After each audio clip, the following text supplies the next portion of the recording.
খালেদা জিয়ার শারীরিক অবস্থা এখনো সংকটাপন্ন, চিকিৎসায় চীনের 5 সদস্যের বিশেষজ্ঞ দল ঢাকায়, দোয়া কামনা। খালেদা জিয়ার নিরাপত্তায় এসএসএফ নিয়োগ দিচ্ছে অন্তর্বর্তী সরকার, অসুস্থতায় গভীর উদ্বেগ প্রকাশ ভারতের প্রধানমন্ত্রী মোদীর। তারেক রহমানের দেশে ফেরায় কোনো বাধা নেই জানালেন আইন উপদেষ্টা, দ্রুতই ফিরবেন দেশে বললেন সালাউদ্দিন। দেশে নির্বাচনের সুষ্ঠু পরিবেশ তৈরি হয়েছে বলেন মির্জা ফখরুল, প্রশাসনে কুর চেষ্টা চলছে অভিযোগ জামায়াত আমিরের। রাজুকের প্লট দুর্নীতি মামলায় শেখ রেহানার 7 বছর কারাদণ্ড, শেখ হাসিনার 5 ও টিউলিপ সিদ্দিকের 2 বছর জেল। পিলখানা হত্যাকাণ্ডের তদন্ত প্রতিবেদন দ্রুত প্রকাশের দাবি শহীদ পরিবারের, জড়িতদের বিচারে কঠোর হতে হবে সরকারকে। এবং ইন্দোনেশিয়া, শ্রীলঙ্কা ও থাইল্যান্ডে স্মরণকালের ভয়াবহ বন্যা ও ভূমিধস, প্রাণহানি ছাড়ালো হাজার, এখনো নিখোঁজ অনেকে। সংবাদ রাতে দেখছিলেন সুপার বোর্ড সংবাদ শিরোনাম, সঙ্গে আছি আমি মিশু হাসান। এবারে বিস্তারিত। বিএনপি চেয়ারপারসন বেগম খালেদা জিয়ার শারীরিক অবস্থা এখনো সংকটাপন্ন। তার চিকিৎসায় ঢাকায় এসেছেন চীনের 5 সদস্যের বিশেষজ্ঞ চিকিৎসক দল। বেগম জিয়ার চিকিৎসা সংক্রান্ত যে কোনো তথ্য যাচাই ছাড়া প্রচার না করতে গণমাধ্যমের প্রতি আহ্বান জানিয়েছে বিএনপি। সেই সঙ্গে দলের স্থায়ী কমিটির সদস্য ডাক্তার জাহিদ হোসেনকে এই নিয়ে কথা বলার দায়িত্ব দেওয়া হয়েছে। এদিকে খালেদা জিয়ার সুস্থতার জন্য দেশবাসীর কাছে দোয়া চেয়েছেন বিএনপি সহ বিভিন্ন দলের নেতাকর্মীরা। সাদ আহমেদের রিপোর্ট। হঠাৎ শ্বাসকষ্ট দেখা দিলে গেল রোববার বিএনপি চেয়ারপারসন খালেদা জিয়াকে রাজধানীর এভারকেয়ার হাসপাতালে ভর্তি করা হয়। অবস্থার অবনতি হলে তাকে বৃহস্পতিবার থেকে সিসিইউতে দেশি বিদেশি বিশেষজ্ঞ চিকিৎসকের নিবিড় পর্যবেক্ষণে রাখা হয়। চিকিৎসকরা জানান তার অবস্থা সংকটাপন্ন হলেও তা স্থিতিশীল আছে। দলীয় নির্দেশনা মেনে এভারকেয়ার হাসপাতালের সামনে ভিড় করা কমিয়েছেন বিএনপি নেতাকর্মীরা। এরপরও যারা এসেছেন তাদের সবার চাওয়া দ্রুত সুস্থ হয়ে উঠবেন খালেদা জিয়া। 4 তলায় গেছিলাম কিন্তু দেখতে পারি নাই, কিন্তু দেখার সৌভাগ্য হয় নাই। অনেক নেতাকর্মীরা ভিড় আছে। দেশনেত্রী বেগম খালেদা জিয়ার সুস্থতা কামনা করছি এবং সারা বাংলাদেশের সমগ্র মুসলিম জাতির কাছে ওনার জন্য দোয়া চাচ্ছি। ইনশাআল্লাহ আমরা আশা করি যে দেশবাসীর দোয়ায় আবার ফিরে আসবেন আমাদের নেত্রী। সোমবার দুপুরে বিএনপি চেয়ারপারসনের চিকিৎসার খোঁজ খবর নিয়ে সাংবাদিকদের সঙ্গে কথা বলেন দলটির ভাইস চেয়ারম্যান আহমেদ আজম খান। বেগম জিয়ার শারীরিক অবস্থা এখনো সংকটাপন্ন উল্লেখ করে তিনি জানান তার চিকিৎসায় চীনের বিশেষজ্ঞ দল যুক্ত হয়েছেন। ফাইট করছেন তিনি আমাদের মাঝে ফিরে আসার জন্য।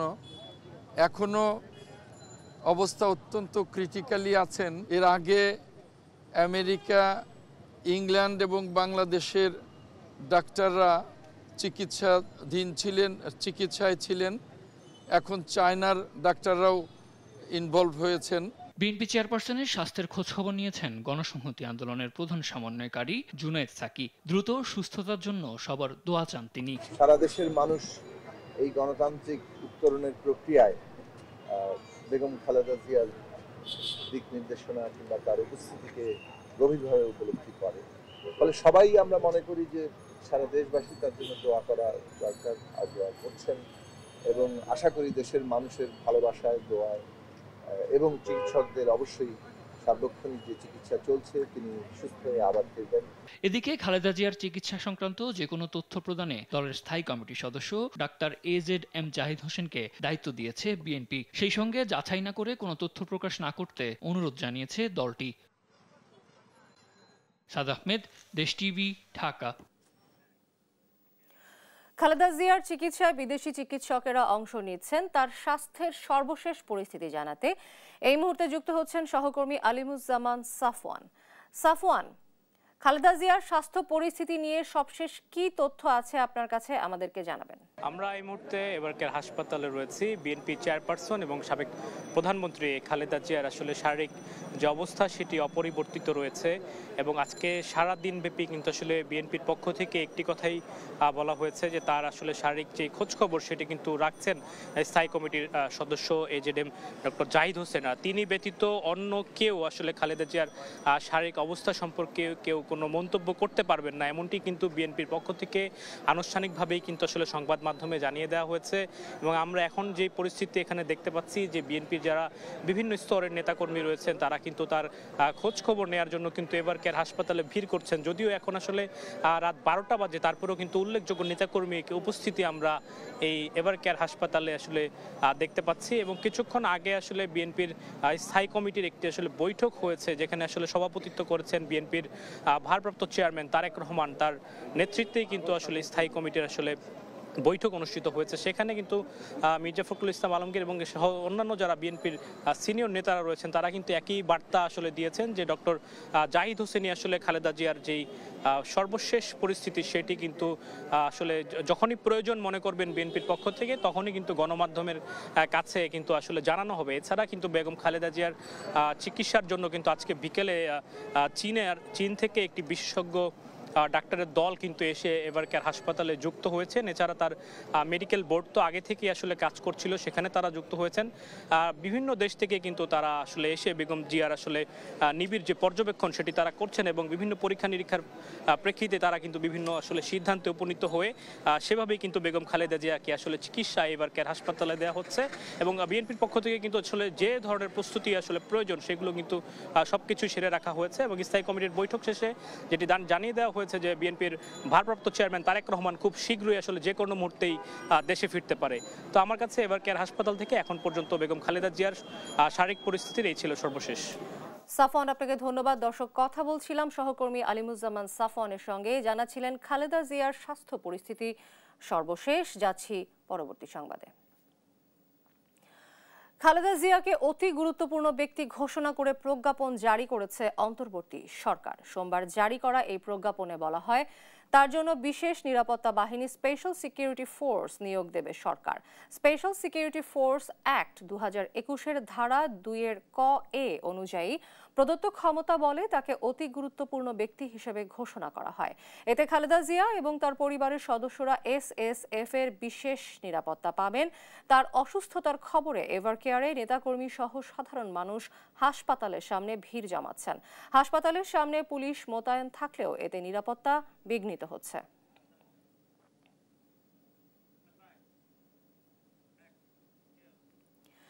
বিএনপি চেয়ারপারসন ও সাবেক প্রধানমন্ত্রী খালেদা জিয়ার শারীরিক অসুস্থতায় গভীর উদ্বেগ জানিয়ে দ্রুত আরোগ্য কামনা করেছেন ভারতের প্রধানমন্ত্রী নরেন্দ্র মোদি।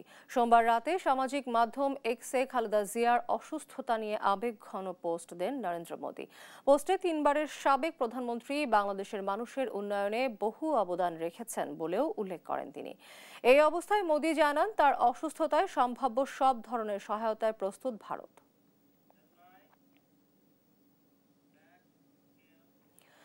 বিএনপির ভারপ্রাপ্ত চেয়ারম্যান তারেক রহমানের দেশে ফেরার ব্যাপারে কোনো আইনি বাধা নেই বলে জানিয়েছেন আইন উপদেষ্টা ডক্টর আসিফ নজরুল। নিরাপত্তা সহ যে কোনো সমস্যা হলে সরকার সর্বোচ্চ সহায়তা করবে বলেও জানান তিনি। বিকেলে সচিবালয়ে নিজ দপ্তরে সাংবাদিকদের এসব জানান তিনি। তৌফিক মাহমুদ মুন্নার রিপোর্ট। শারীরিক অবস্থার অবনতি হয় গেল রোববার বিএনপি চেয়ারপারসন বেগম খালেদা জিয়াকে রাজধানীর এভার কেয়ার হাসপাতালে ভর্তি করা হয়। মাকে দেখতে দেশে ফেরা নিয়ে গেল 29 নভেম্বর নিজ ফেসবুকে স্ট্যাটাস দেন বিএনপির ভারপ্রাপ্ত চেয়ারম্যান তারেক রহমান। দেশে ফেরার সিদ্ধান্ত তার একক নিয়ন্ত্রণে নেই উল্লেখ করে মায়ের স্নেহস্পর্শ লাভের তীব্র আকাঙ্ক্ষা জানান তিনি। এ বিষয়ে আইন উপদেষ্টা সাংবাদিকদের জানান তারেক রহমানের দেশে ফেরা নিয়ে কোনো বাধা নেই। বিএনপির অ্যাক্টিং চেয়ারম্যান জনাব তারেক রহমানের বাংলাদেশে আসার ব্যাপারে কোনো রকম আইনগত বাধা আছে বলে আমার জানা নাই। আর যদি কোনো বাধা থেকেও থাকে এটা অবশ্যই আমরা জানলে ওনাকে সর্বোচ্চ সহযোগিতা করব। ওনার নিরাপত্তার ব্যাপারে আমরা সর্বোচ্চ সহযোগিতা করব। তারেক রহমান যত সময় দেশে ফিরবেন বলে মনে করেন তিনি। আমি নিজে বিশ্বাস করি কোনটা উপযুক্ত সময় এটা সবচেয়ে ভালোভাবে নির্ধারণের ক্ষমতা ওনার রয়েছে। উনি যেটা উপযুক্ত সময় সেই সময় দেশে আসবেন বলে আমি বিশ্বাস করি। আর সেকেন্ড একটা কথা হচ্ছে যে ধরেন আমাদের অনেকে ধরনের মন্তব্য করে থাকি যে উনি কেন আসছেন না, এই সমস্ত প্রশ্ন তুলি। আমার কাছে এই সমস্ত প্রশ্ন তোলা খুব অরুচিকর মনে হয়। এটা মা ছেলের সম্পর্ক, এখানে কোনো বেগম খালেদা জিয়ার কোনো ইনস্ট্রাকশন আছে কিনা বা এখানে ব্যক্তিগতভাবে তারেক রহমানের কোনো রকম চিন্তা আছে কিনা সেটা তো প্রিজাজ করার বা সেটার ব্যাপারে কমেন্ট করার আমার কাছে রুচিকর মনে হয় না। বর্তমান সময়ে মা ছেলেকে নিয়ে যেসব কথা হচ্ছে তা অরুচিকর বলেও মন্তব্য করেন আইন উপদেষ্টা। ধন্যবাদ। তৌফিক মাহমুদ মুন্না, দেশ টিভি, ঢাকা।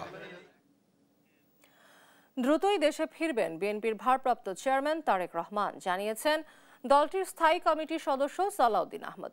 সোমবার রাত 11টায় চেয়ারপারসনের গুলশান কার্যালয়ে বিএনপির স্থায়ী কমিটির বৈঠক শেষে এ তথ্য জানান তিনি। আমাদের এটা রেগুলার মিটিং, স্ট্যান্ডিং কমিটির মিটিং। আমাদের বিভিন্ন বিষয়ে রাজনৈতিক আলোচনা এবং নির্বাচন ভিত্তিক বিভিন্ন আলোচনা, প্রচারের বিভিন্ন কৌশল এগুলো নির্ধারণ করার জন্য আমরা আলোচনা করেছি। অন্য কোনো বিষয় না। তিনি শিগগির চলে আসবেন ইনশাআল্লাহ। ম্যাডামের স্বাস্থ্যের অবস্থা সম্পর্কে যাবতীয় যা কিছু ইনফরমেশন বা তথ্য আছে ডক্টর জাহিদ সাহেবের কাছে, উনি বলবেন। বিএনপির ভারপ্রাপ্ত চেয়ারম্যান তারেক রহমান এখনো ভোটার হননি, তবে ইসি চাইলে যে কেউ যে কোনো সময় ভোটার হতে পারেন বলে জানিয়েছেন কমিশনের সিনিয়র সচিব আক্তার আহমেদ। দুপুরে এক ব্রিফিংয়ে তিনি আরও জানান, প্রবাসী ভোটারদের নিবন্ধনের সময় 25 ডিসেম্বর পর্যন্ত বাড়ানো হয়েছে। জুনায়েদ আল হাবিবের রিপোর্ট।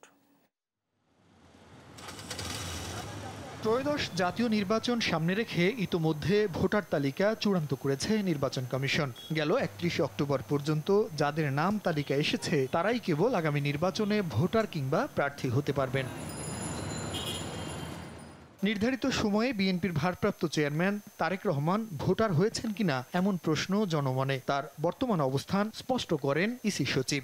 কিন্তু যেহেতু আমাদের চেকআউট ডেটটা ছিল, কাট অফ ডেটটা ছিল 31 তারিখ পর্যন্ত, কাজে আপনাকে অন্তর্ভুক্ত করার সুযোগটা নাই। তারেক রহমান কি ভোটার হয়েছেন আপনারা জানেন কি না? এটা আমার জানা মতে না। পারতে পারেন যদি কমিশন সিদ্ধান্ত দেয়। কমিশন সিদ্ধান্ত দেওয়ার এখতিয়ারটা কি হবে তখন? আইনগত আছে। প্রবাসী ভোটারদের জন্য নিবন্ধন প্রক্রিয়া 1 সপ্তাহ বাড়িয়ে 25 ডিসেম্বর পর্যন্ত সুযোগ দিয়েছে ইসি। এ সময়ের মধ্যে নির্ধারিত অ্যাপে যে কোনো দেশ থেকে নিবন্ধন করতে পারবেন প্রবাসীরা। আউট অফ কান্ট্রি ভোটিং এর ব্যাপারে আমরা বলেছিলাম যে 18 ডিসেম্বর পর্যন্ত সময়সীমা, ওটাকে বাড়িয়ে 25 ডিসেম্বর মধ্যরাত 25 ডিসেম্বর বাংলাদেশ স্ট্যান্ডার্ড টাইম অনুযায়ী আমরা 25 ডিসেম্বর পর্যন্ত আরও 1 সপ্তাহ বাড়ানো হয়েছে। আইসিপিভি ইন কান্ট্রি পোস্টাল ভোট, এটার তফসিল ঘোষণার পর থেকে 15 দিন মেয়াদে আমরা আপনার নিবন্ধন প্রক্রিয়াটা চালু করব। এদিকে ভোটার তালিকা চূড়ান্ত করার কাজ চলমান থাকায় আপাতত কিছু বিষয়ে ভোটার আইডি সংশোধনের সুযোগ থাকবে না বলে জানান, তবে নতুন নিবন্ধন কার্যক্রম চলমান থাকবে। 7টা ফিল্ডে আমরা এই মুহূর্তে সংশোধনের সুযোগটা দিতে পারছি না। তার কারণ হচ্ছে যে যদি ঠিকানা পরিবর্তন হয় বা নাম পরিবর্তন হয় তাহলে এটা ভোটার তালিকায় ইম্প্যাক্ট করবে। জুনায়েদ আল হাবিব, দেশ টিভি, ঢাকা। ত্রয়োদশ জাতীয় সংসদ নির্বাচনে আচরণ বিধি লঙ্ঘন করলে কাউকে ছাড় দেওয়া হবে না বলে জানিয়েছেন নির্বাচন কমিশনার আনোয়ারুল ইসলাম সরকার। সোমবার দুপুরে নারায়ণগঞ্জ বন্দরে সায়রা গার্ডেনে নির্বাচনী কর্মশালায় প্রধান অতিথির বক্তব্যে এই কথা বলেন তিনি। এবার জেল জরিমানা ছাড়াও ম্যাজিস্ট্রেটরা যথাযথ ব্যবস্থা নেবেন বলেও জানান তিনি। এ সময় নির্বাচনী প্রশিক্ষণ ইনস্টিটিউটের মহাপরিচালক মোহাম্মদ হাসানুজ্জামান সহ জেলার শীর্ষ কর্মকর্তারা উপস্থিত ছিলেন। এমন পরিস্থিতির সৃষ্টি হয় যে ফল ঘোষণার আগ পর্যন্ত কোনো যদি অন্তরায় সৃষ্টি হয় তাহলে প্রিজাইডিং অফিসার কেন্দ্র বন্ধ করতে পারবেন, রিটার্নিং অফিসার পুরা আসনটাই বাতিল করে দিতে পারবেন। দেশে অবাধ ও সুষ্ঠু নির্বাচনের পরিবেশ তৈরি হয়েছে বলে মন্তব্য করেছেন বিএনপির মহাসচিব মির্জা ফখরুল ইসলাম আলমগীর। সোমবার রেজা কিবরিয়ার বিএনপিতে যোগদান অনুষ্ঠানে এই কথা বলেন তিনি। নিয়াজ মোর্শেদের রিপোর্ট, আরো জানাচ্ছেন এনআই নাহিদ। রাজধানীর গুলশানে বিএনপি চেয়ারপারসনের রাজনৈতিক কার্যালয়ে এসে আনুষ্ঠানিকভাবে বিএনপিতে যোগ দেন গণ অধিকার পরিষদের সাবেক আহ্বায়ক রেজা কিবরিয়া। এ সময় বিএনপি মহাসচিব মির্জা ফখরুল ইসলাম আলমগীর বলেন, রেজা কিবরিয়ার বিএনপিতে যোগদান সারা দেশে প্রভাব ফেলবে। আমরা আশাবাদী যে ডক্টর রেজা কিবরিয়ার যোগদান আমাদের এই কর্মকাণ্ডগুলোকে আরো শক্তিশালী করবে। বেগম খালেদা জিয়াকে সুস্থ করে তুলতে দেশি বিদেশি চিকিৎসকরা চেষ্টা চালিয়ে যাচ্ছেন বলেও জানান তিনি। চিকিৎসকরা কাজ করছেন, আপ্রাণ চেষ্টা করছেন, দেশি বিদেশি সমস্ত চিকিৎসকদেরকে যুক্ত রেখেই তারা চিকিৎসাটা করছেন এবং আল্লাহ তাআলার কাছে আমরা সবসময় গোটা দেশবাসী এই দোয়া করছি যে আল্লাহ তাআলা তাকে যেন সুস্থ করে দেন, তিনি সুস্থ হয়ে আমাদের মাঝে আসেন। এ সময় সালাহুদ্দিন আহমদ বলেন, গণতান্ত্রিক ধারা অব্যাহত রাখতে এ ধরনের যোগদান প্রক্রিয়া অব্যাহত থাকবে। প্রয়োজনীয় গণতান্ত্রিক সংস্কারের জন্য আমাদের প্রয়োজন অনেক মেধাবী নেতৃত্বের। আমাদের এই গণতান্ত্রিক যাত্রায় যেটা আমাদের মূল লক্ষ্য, জাতির অর্থনৈতিক মুক্তি এবং গণতান্ত্রিক সমৃদ্ধশালী একটি বাংলাদেশ বিনির্মাণের জন্য আমাদের এই ধারা অব্যাহত থাকবে। নতুন বাংলাদেশ বিনির্মাণে তারেক রহমানকে সব ধরনের সহযোগিতার প্রত্যয় ব্যক্ত করেন রেজা কিবরিয়া। বিএনপি এখন যে নেতৃত্বে আছে, ভারপ্রাপ্ত চেয়ারম্যান তারেক রহমান সাহেব, আমরা সবাই ওনাকে সাহায্য করব একটা নতুন বাংলাদেশ গড়ে তুলতে। এর আগে রেজা কিবরিয়া গণফোরামের সাধারণ সম্পাদক ও গণ অধিকার পরিষদের আহ্বায়কের দায়িত্ব পালন করেন। এনআই নাহিদ, দেশ টিভি, ঢাকা। ক্ষমতায় না গিয়েই দাপট দেখাচ্ছে একটি দল, সেই সঙ্গে প্রশাসনে কু করার ষড়যন্ত্র চলছে বলে মন্তব্য করেছেন জামায়াতে ইসলামের আমির ডক্টর শফিকুর রহমান। সোমবার বিকেলে খুলনায় ৮ দলের বিভাগীয় সমাবেশে এই কথা বলেন তিনি। এ সময় জামায়াতের আমির আরও বলেন, জিয়াউর রহমান এবং বেগম খালেদা জিয়া ৭২-এর সংবিধানের বিপক্ষে ছিলেন। সমাবেশে ৮ দলের বক্তারা বলেন, ৮ দলীয় জোট মাঠে এক হয়ে কাজ করতে পারলে আগামীর বাংলাদেশ হবে শান্তির, দুর্নীতিমুক্ত।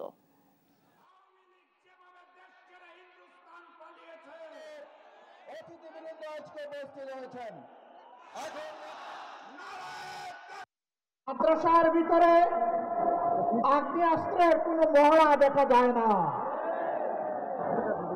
মাদ্রাসার ভিতরে জ্ঞান চর্চার বাইরে অন্য কিছু আমরা লক্ষ্য করি না। ঢাকা বিশ্ববিদ্যালয় সহ অসংখ্য কলেজ বিশ্ববিদ্যালয়ে আমাদের সন্তানদের লাশ পড়েছে।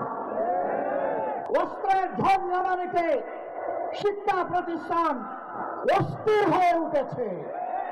এটি একটি সভ্য দেশের শিক্ষা ব্যবস্থার পরিচয় বহন করে না। এবারে নির্বাচন শুধু সরকার পরিবর্তনের নির্বাচন নয়, সংস্কারের পক্ষে বিপক্ষের নির্বাচন, এমন মন্তব্য করেছেন এনসিপির আহ্বায়ক নাহিদ ইসলাম।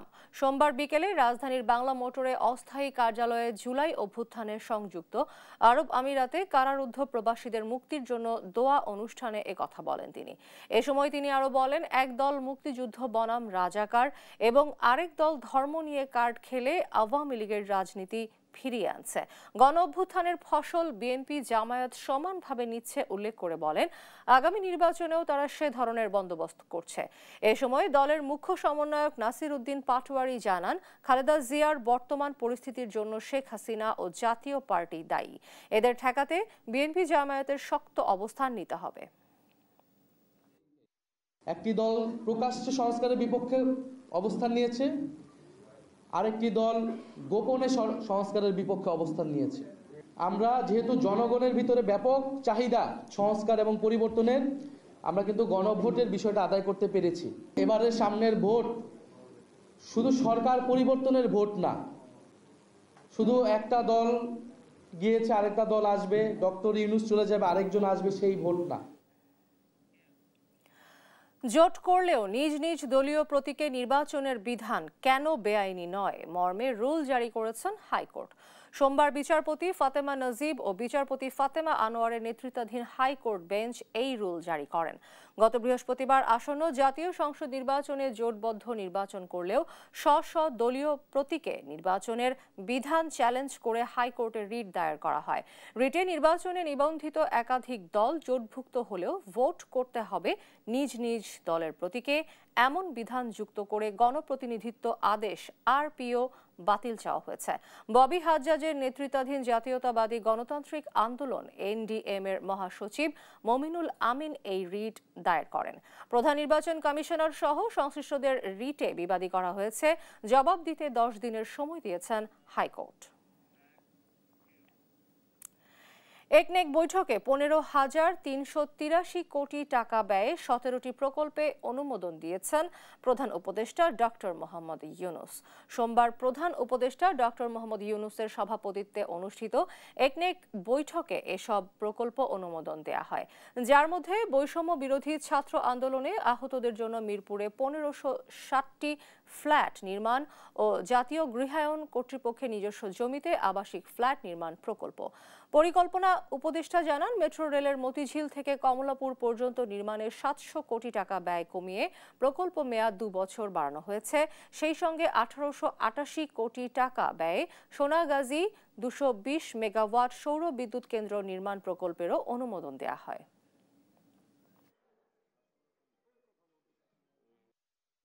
ঢাকার মিরপুর 9 নং সেকশনে বৈষম্য বিরোধী ছাত্র আন্দোলন 2024-এ কর্মক্ষমতা হারানো জুলাই যোদ্ধা পরিবারের স্থায়ী বাসস্থান প্রদানের নিমিত্ত 1560টি আবাসিক ফ্ল্যাট নির্মাণ 2005 জুলাই থেকে শুরু হবে, জুন 2029। দেখছেন সংবাদ রাত। শেখ হাসিনাকে প্ররোচিত ও সরকারি কর্মকর্তাদের প্রভাবিত করে প্লট বরাদ্দ নেয়ার দায়ে ব্রিটিশ এমপি টিউলিপ সিদ্দিককে 2 বছর কারাদণ্ড দিয়েছেন আদালত। এই মামলায় ক্ষমতাচ্যুত প্রধানমন্ত্রী শেখ হাসিনার 5 বছর ও শেখ রেহানাকে 7 বছর কারাদণ্ড দেওয়া হয়।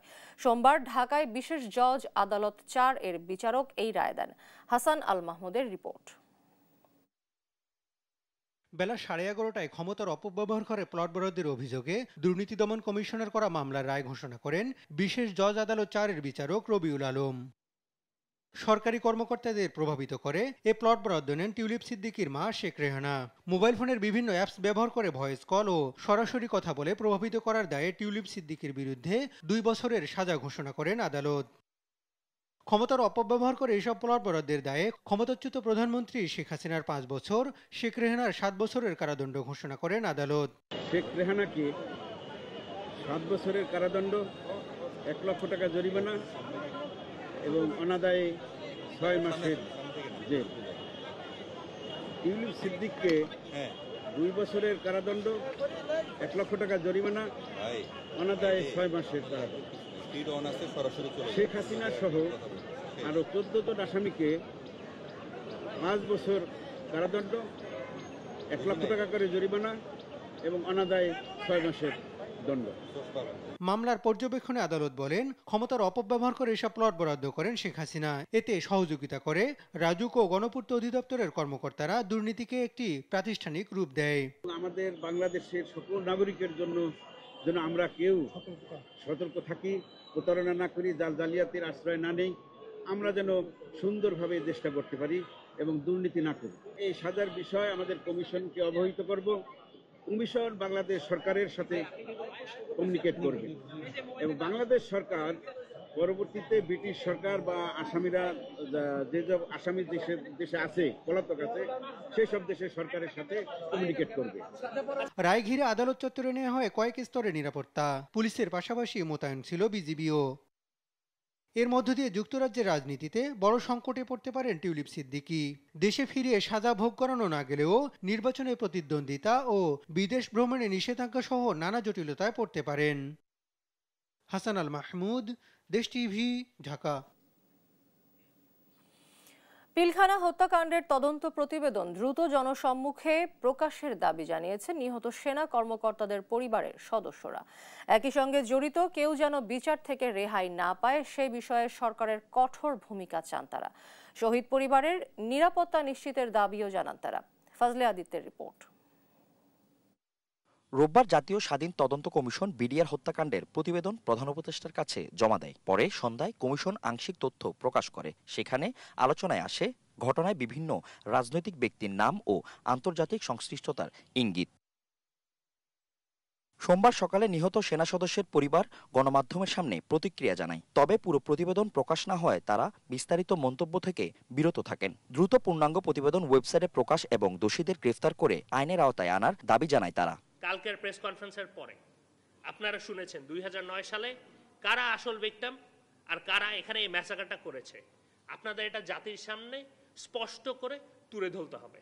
যে সেনাবাহিনীর কর্মকর্তারা আমাদের বাবাদের সাথে 57 জন অফিসারদের সাথে বেইমানি করেছে, তাদের বিচার এর আওতায় নিয়ে আসতেই হবে।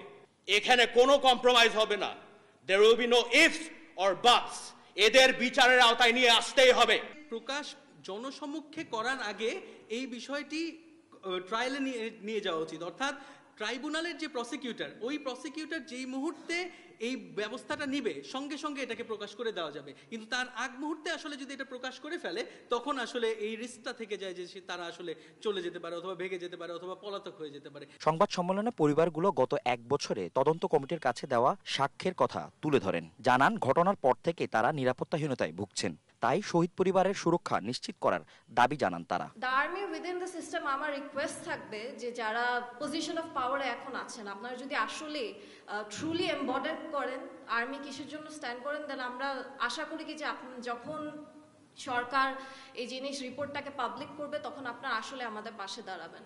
আমরা সরকারের দৃষ্টি আকর্ষণ করছি, আমরা অসম্ভব নিরাপত্তাহীনতায় ভুগছি এই মুহূর্তে। এই কথাগুলো আমরা আলাদা করে বলতে চাইনি, কিন্তু আমরা বলতে এখন বাধ্য হচ্ছি। একই সঙ্গে বিডিআর হত্যাকাণ্ডকে রাজনৈতিকভাবে ব্যবহার না করার আহ্বান জানান তারা। ফজলে আদিত্য, দেশ টিভি, ঢাকা। 4 দফা দাবিতে দেশের বিভিন্ন স্থানে সরকারি প্রাথমিক ও মাধ্যমিক বিদ্যালয়ের শিক্ষকদের কর্মবিরতি চলছে। সকাল থেকে শিক্ষা প্রতিষ্ঠানে উপস্থিত থাকলেও কোনো শিক্ষা কার্যক্রমে অংশ নেননি শিক্ষকরা। স্থগিত রাখা হয়েছে বার্ষিক পরীক্ষা গ্রহণও। সরকারি শিক্ষককে নবম গ্রেডে ক্যাডারভুক্তকরণ সহ 4 দফা দাবি জানিয়ে আসছেন শিক্ষকরা। সহকর্মীদের তথ্য ও ছবিতে বিস্তারিত জানাচ্ছেন ফারজানা আফরোজ টুম্পা। দেশব্যাপী চলমান কর্মবিরতির অংশ হিসেবে রাজবাড়ী জেলার 7টি সরকারি মাধ্যমিক বিদ্যালয়ের শিক্ষকরা কর্মবিরতি পালন করছেন। এর ফলে স্থগিত হয়েছে বার্ষিক পরীক্ষা। হঠাৎ এমন সিদ্ধান্তে বিপাকে পড়েছেন শিক্ষার্থীরা। এদিকে শহরের টাউন মক্তব সরকারি প্রাথমিক বিদ্যালয়ের শিক্ষকরা কর্মবিরতি পালন করতে গেলে তাদের অবরুদ্ধ করে রাখে অভিভাবকরা। পরে জেলা প্রশাসক ও পুলিশ বিদ্যালয়ে এসে তাদের উদ্ধার করে। ব্রাহ্মণবাড়িয়ার সরকারি মাধ্যমিক বিদ্যালয়গুলোতে সোমবার সকাল থেকে এসএসসি টেস্ট পরীক্ষা সহ বার্ষিক পরীক্ষার কার্যক্রম বন্ধ হয়ে যায়। পরীক্ষায় অংশ নিতে এসে ফিরে গেছেন শিক্ষার্থীরা। জেলার মোট 12টি সরকারি মাধ্যমিক বিদ্যালয়ের শিক্ষকরা এ কর্মবিরতি পালন করছেন। শিক্ষকরা বলেন, বিষয়গুলো নিয়ে বিভিন্ন দপ্তরে যোগাযোগ করা হলেও কার্যকর সমাধান না পেয়ে বাধ্য হয়ে তারা আন্দোলনে নেমেছেন। দাবি বাস্তবায়ন করা হলে শুক্রবার ও শনিবারও পরীক্ষা নিতে প্রস্তুত তারা। যদি আমাদের দাবি দেওয়াগুলা একটু সত্যি সরকার কর্ণপাত করে তাহলে আমরা ইনশাল্লাহ শুক্রবার শনিবার অথবা বন্ধের দিন হলেও আমরা তাদের পরীক্ষার জন্য কোনো ব্যাঘাত না ঘটে সেটার চেষ্টা করব। ময়মনসিংহেও সকাল থেকে কর্মবিরতি পালন করছেন শিক্ষকরা। প্রাথমিকের বার্ষিক পরীক্ষাও স্থগিত করা হয়েছে। এরই সঙ্গে মাধ্যমিক স্তরের চলমান বার্ষিক পরীক্ষা এবং মাধ্যমিকের নির্বাচনী পরীক্ষা না নেয়ার ঘোষণা দিয়েছেন সরকারি মাধ্যমিক স্কুলের শিক্ষকরা। আমরা আমাদের আন্দোলনের এখন চূড়ান্ত পর্যায়ে। মাধ্যমিক উচ্চশিক্ষা অধিদপ্তরে তাদের দ্বারস্থ হয়েছি, সচিবালয়ে সচিব মহোদয়ের দ্বারস্থ হয়েছি। ওনাদের কাছ থেকে আমরা কোনো সাড়া না পেয়ে এবং প্রতিহত হয়ে তাদের মাধ্যমে আমরা বঞ্চিত হয়ে আমরা ফিরে এসেছি। বরিশালে সকাল থেকে বিদ্যালয়ে কর্মবিরতি শুরু করে শিক্ষকরা। 4 দফা আদায়ে প্রথম দফায় 3 দিনের কর্মবিরতির কথা জানিয়েছেন তারা। এর মধ্যে দাবি আদায় না হলে আরও কঠোর কর্মসূচিতে যাওয়ার হুঁশিয়ারি তাদের। এদিকে চট্টগ্রামেও সকাল থেকে মাধ্যমিক বিদ্যালয়ের শিক্ষকরা কর্মবিরতি পালন করছেন। ফারজানা আফরোজ টুম্পা, নিউজ ডেস্ক, দেশ টিভি। এবার আইডিএলসি জনতার ভোট।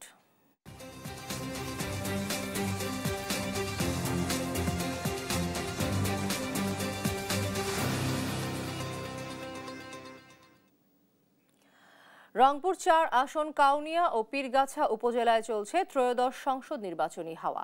নানা প্রতিশ্রুতি নিয়ে ভোটারদের দ্বারে দ্বারে যাচ্ছেন প্রার্থীরা।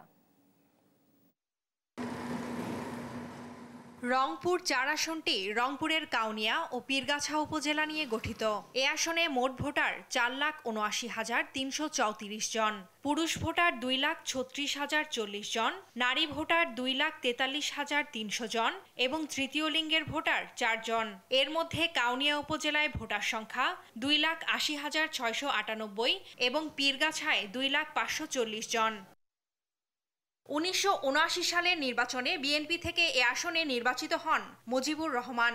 1986 সালে আওয়ামী লীগের শাহ আব্দুর রাজ্জাক, 1988 ও 1991 সাল থেকে জাতীয় পার্টি শাহ আলম, 1996 সালে জাতীয় পার্টি থেকে করিম উদ্দিন ভরসা, 2001 সালে জাতীয় ঐক্যফ্রন্ট থেকে করিম উদ্দিন ভরসা, 2008 থেকে আওয়ামী লীগের টিপু মুন্সি, 2014, 2018 ও 2024 নির্বাচনেও আওয়ামী লীগের টিপু মুন্সি নির্বাচিত হন।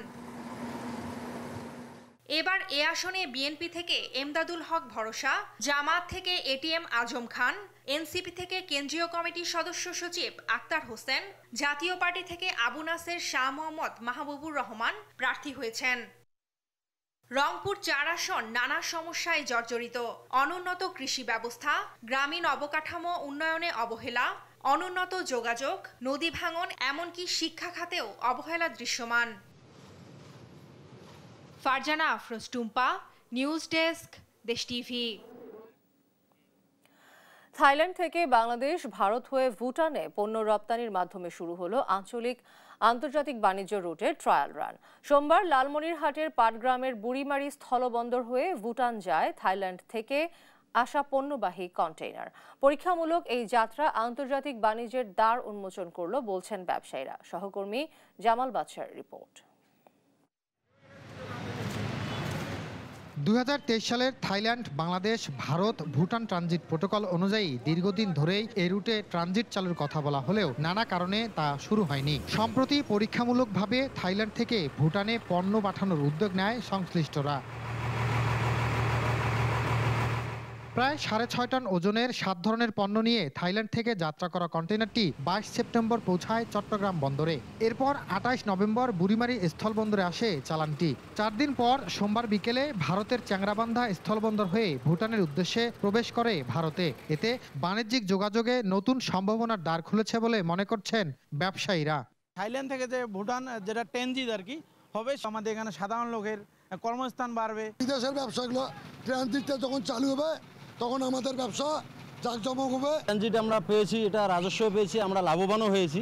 নিয়মিত ট্রানজিট চালু হলে রাজস্ব আয় সহ নতুন কর্মসংস্থান সৃষ্টির সুযোগ দেখছেন ব্যবসায়ীরা। আমাদের রাস্তা ব্যবহার করবে, রাস্তার যে ট্যাক্স সেটা আমাদের হলেও নিতে হবে। আমাদের বুড়িমারি স্থলবন্দর ট্যাক্স পাবে, কাস্টমের একটা ট্যাক্স আছে সেটা পাবে, আমাদের বাংলাদেশের কন্টেইনার যে ব্যবহার হবে সেটার ভাড়া পাবে। সেই কারণে হচ্ছে যে এটা তো আমাদের জন্য ভালো সুসংবাদ। এই পরীক্ষামূলক চালান সফল হওয়ায় বাংলাদেশ ভুটান বাণিজ্যিক সম্পর্ক আরও সহজ হবে বলছেন কাস্টমস কর্মকর্তারা। বাংলাদেশ এবং ভুটান দুই বন্ধুপ্রতিম দেশের মধ্যে বাণিজ্য সহযোগিতা বৃদ্ধি পেল। একই সাথে বাংলাদেশ সরকারের যে রাজস্ব আহরণ কার্যক্রম সেটাও বেগবান হলো। আন্তর্জাতিক বাণিজ্যের এই রুটটি নিয়মিত হলে আরও গতি আসবে এই অঞ্চলের অর্থনৈতিক কর্মকাণ্ডে, প্রত্যাশা সংশ্লিষ্টদের। জামাল বাদশা, দেশ টিভি, লালমনিরহাট।